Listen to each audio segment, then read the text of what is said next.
श्री छत्रपती संभाजी महाराजांना मोगलांनी याच ठिकाणी कैद केले. ही जागा नव्हे तर ही घटना दुर्दैवी आहे. मुंबई गोवा जुन्या हायवेला संगमेश्वर या ठिकाणी अगदी हायवेपासून हाकेच्या अंतरावर कसबा गावात सर देसाईंचा हा वाडा. महाराज ज्या दिवशी या वाड्यात मुक्कामाला आले त्याच्या दुसऱ्या दिवशी स्वराज्याचे काही न्यायनिवाडे केले.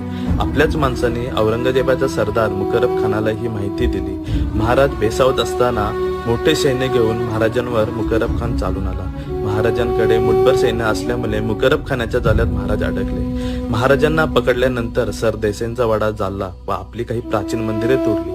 ही मंदिरे एका महान संपन्न परिपूर्ण सुवर्णयुगाची साक्षी देणारी ही मंदिरे आहेत.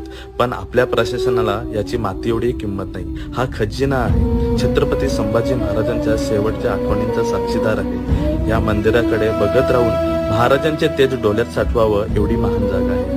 महाराज तुमचे हे बलिदान